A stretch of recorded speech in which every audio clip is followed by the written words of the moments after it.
तो अभी मैं रोटी बना रही गाइस। तो ये है मिक्स आटे की रोटी, तो इसमें गेहूं भी है और मंडुआ भी है। तो गाइस ये है घी, ये है गुड़। तो अभी हमने चेक करते हैं कि हमारी चाशनी जो है वो सही से बन रही है नहीं कि बनी। तो ये देखो, चलो जी हो गए हैं चौलाई के लड्डू तैयार। वैसे तो गाइस इस टॉपिक पर बात नहीं करना चाहती, पर बात करके फ़ायदा नहीं है गाइस, पर फिर भी मैं आपको थोड़ी बहुत जानकारी दे दूँ। जय श्री राम दोस्तों, वेलकम बैक टू पहाड़ी इन डेली ब्लॉग में। बड़ों का मेरा नमस्ते और छोटों को ढेर सारा प्यार। तो गाइस आज का जो ब्लॉग स्टार्ट कर रही हूँ सुबह के ना 8 बजे से कर रही हूँ। तो अभी मैं किचन में जा रही हूँ गाइस। तो वहाँ पे मैंने आटा गूंद के रख दिया है, तो रोटियाँ बनाती हूँ और सब्जी मैंने बना दी है, तो रोटियाँ बनाते हैं। तो अभी मैं रोटी बना रही गाइस। तो ये है मिक्स आटे की रोटी, तो इसमें गेहूँ भी है और मंडुआ भी है। तो इस प्रकार में बना रही रोटी, ये देखो।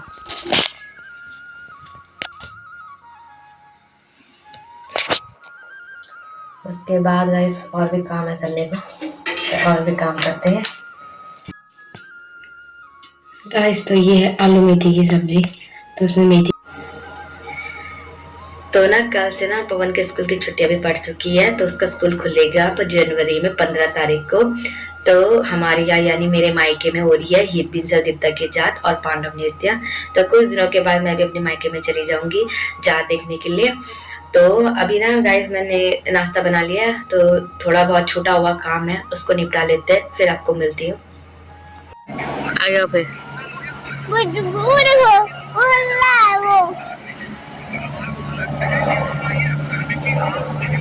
अब तो ऊपर जा रहा वो है?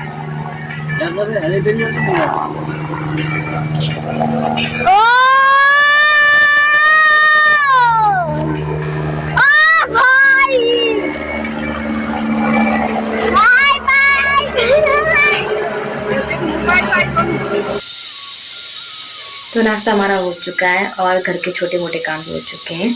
तो मेरी जो सासू माँ है ना वो बहुत मतलब काफ़ी दिनों से बोल रही थी कि मार्छा के लड्डू बनाने, मार्छा के लड्डू बनाने। तो हमने बनाए नहीं थे, यानी कि चौलाई के लड्डू। तो हमारी भाषा में इसको मार्छा के लड्डू बोलते हैं। तो वो बनाएंगे आज अभी मैं। तो मैं आपको बताती हूँ कि इसके लिए क्या क्या चीज़ें लगती हैं और कैसे बनते हैं, ठीक है। तो गाइस ये है घी, ये है गुड़।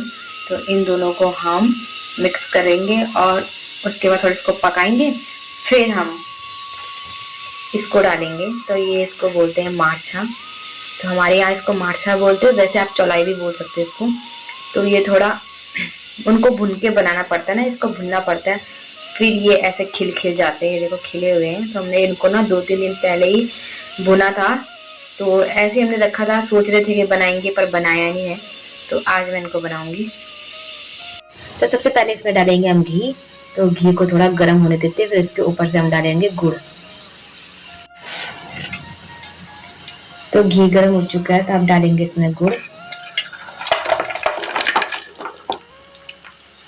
और इन दोनों को हमें अच्छे से पकाना है।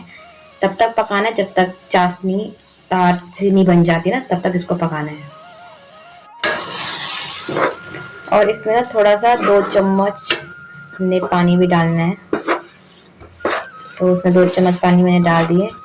अब इसको अच्छे से मेल्ट करते हैं और इसकी चाशनी टाइप की हम बनाएंगे। तो इसको चलाते रहना है और जो गैस है आपका उसको धीमी आंच में रखना है ताकि ये जले ना।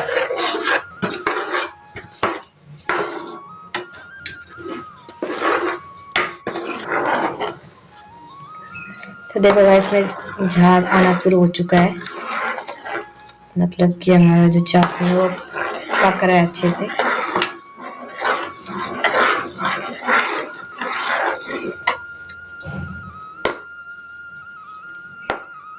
तो इसको ऐसे चलाते रहना है धीमी आंच में।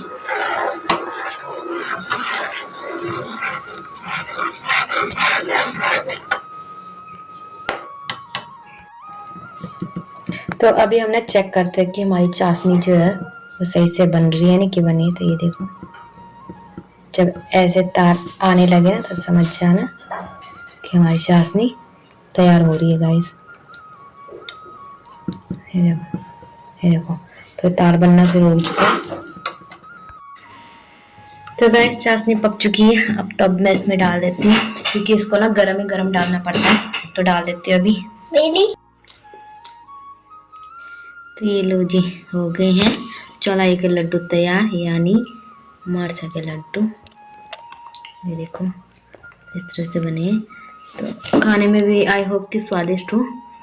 तो थोड़ी देर में सासू माँ और ससुर जी और देवर जी और पुंडेर जी खा के बताएंगे कि कैसे लग रहे हैं।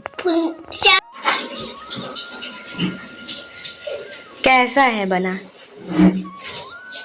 आप तो ऐसे ही बोल रहे हो अच्छा बना है। अच्छा बना है। मीठा हो रहा है? दादी लड्डू। अब मैंने भी नहीं करी। छोटा खाऊंगा यार मैं। छोटा ही का। मंदिर में खा दूं? हाँ।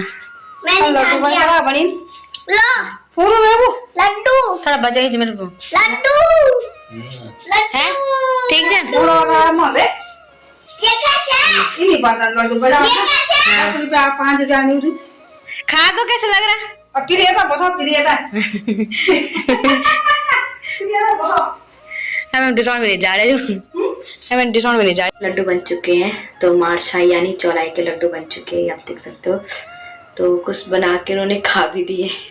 तो अभी मेरी बारी है, मैं आपको टेस्ट करके बताती हूँ कि कैसा है।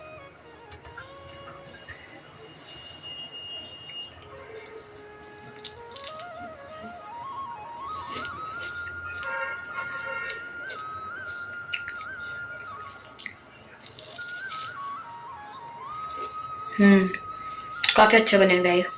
तो आप लोग भी घर में बना सकते हो और ऐसे एंजॉय कर सकते हो। और वैसे भी इस साल का ये लास्ट ब्लॉग है मेरा, मतलब कल से तो नया साल लग जाएगा।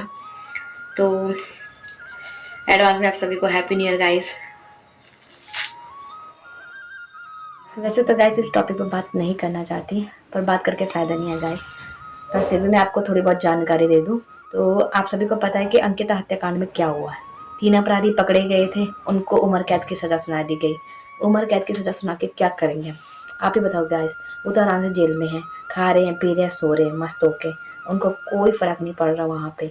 अगर देनी ही थी तो फांसी की सज़ा दे देते, कम से कम शांति तो मिलती हमको कि हाँ भाई चलो उसके अपराधियों को फांसी की सज़ा हुई। पर नहीं, हमारी सरकार है, सरकार जैसे करे कि वैसे जनता को मानना पड़ता है बाकी।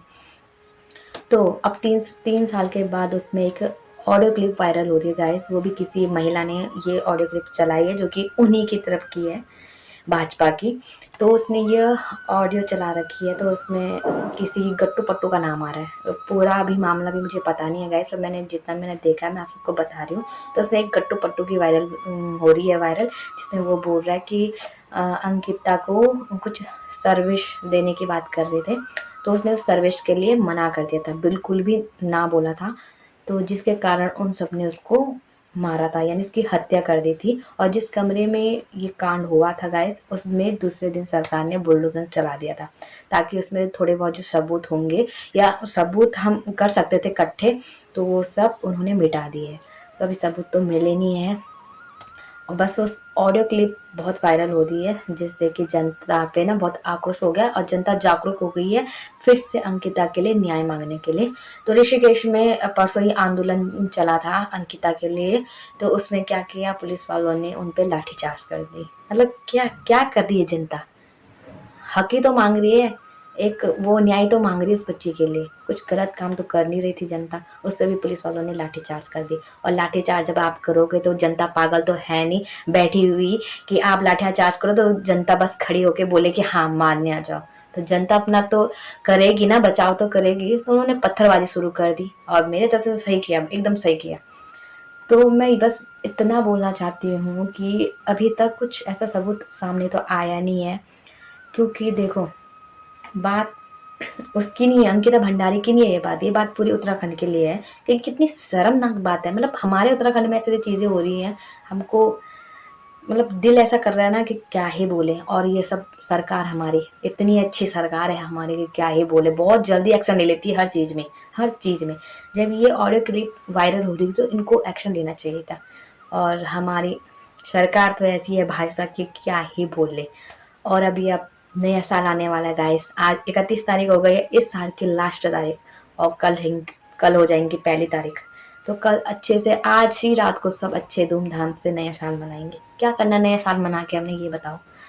हम सुरक्षित हैं? नहीं है। बेटियां सुरक्षित है? नहीं है। कुछ सुरक्षित नहीं है यहाँ। कोई मर रहा है, फर्क ही नहीं पड़ रहा है। किसी के साथ रेप किया जा रहा है, कुछ फर्क नहीं पड़ रहा है। हमारी जो सरकार है वो सोई पड़ी हुई है बस। कब तक अपने हक के लिए लड़ते रहेंगे, इतना आप बताओ। है अब जो भी कुछ करना है जनता को करना है। मैं तो बस यही हाथ जोड़ के विनती करती हूँ भगवान से कि ये केस जल्दी से जल्दी जनता के, उस लड़की के हित में आए, अंकिता भंडारी के हित में आए, और उसको बस उसकी आत्मा को शांति मिले बस। क्योंकि जब तक ये केस अच्छे से नहीं हो पाता है, इसकी जांच नहीं की जाती है, तब तक तो क्या ही बोल सकते हैं। अब नया साल आ गया गाइस, तो नए साल में सब वही करेंगे कि हाँ ये करेंगे वो करेंगे। कुछ नहीं होने वाला गाइस। 2026 में भी वही सरकार है। अब देखो फिर से कितने कांड होते हैं, कितनी ज़्यादा आपको न्यूज़ मिलेंगी भर भर के कि इस जगह ये हो गया, उस जगह वो हो गया। हमारी सरकार चुपचाप बैठी हुई है, चुपचाप बैठी रहेगी। तो बस सरकार से एक विनती है कि जल्दी से जल्दी आप इन चीज़ों पे थोड़ा सा ध्यान दीजिए, ताकि हमको भी लगे कि हाँ हमने सरकार अच्छी चुनी थी। नहीं तो भाड़ में जाए ये सरकार, भाड़ में जाए उत्तराखंड। क्योंकि अब उत्तराखंड का कुछ नहीं होने वाला, क्योंकि ऐसी ऐसी चीज़ें उत्तराखंड में हो रही है कि क्या बोले, देवभूमि जिसका नाम था उत्तराखंड का, उस देवभूमि में अब हत्याएं हो रही है, हत्याएं, और कुछ नहीं हो रही है। कभी छोटी बच्ची की तो कभी बड़ी बच्चे की, कभी डॉक्टरों की तो कभी किसी की। अब क्या ही बोले, कोई भी सुरक्षित नहीं है। तो गैस आपसे बस यही से निवेदन कर रही हूँ कि आप लोग फुल सपोर्ट कीजिएगा। क्योंकि देखो अब ये 10 दिन का उन्होंने टाइम दे रखा है जनता ने, कि 10 दिन के अंदर अंदर उसको यहाँ लाओ, यानी जो दुष्यंत है उसको लाओ, गट्टू फट्टू को लाओ, और उससे बुलवाओ कि ये क्यों किया, कैसे हुआ, ये सब, और उनको सज़ा दी जाए। ये नहीं कि नेता है तो बस भाई नेता आ गए भाड़ में, नेताओं को मत देखो। पे जो जो काम उन्होंने किए हैं, जैसी हरकत उन्होंने की है, जैसे नीच हरकत उन्होंने हमारे उत्तराखंड में की है, तो इसकी सज़ा तो उनको मिलनी चाहिए ना गाइस। तो आप लोग फुल सपोर्ट कीजिएगा। और जो जो लोग अभी भी, बहुत सारे लोग ऐसे हैं, बहुत सारी जनताएं ऐसे, जैसे ऋषिकेश देहरादून, ये लोग बहुत सपोर्ट कर रहे हैं। तो आप लोग भी सपोर्ट कीजिएगा, और जल्दी से जल्दी हमें बस न्याय मिल जाए बस।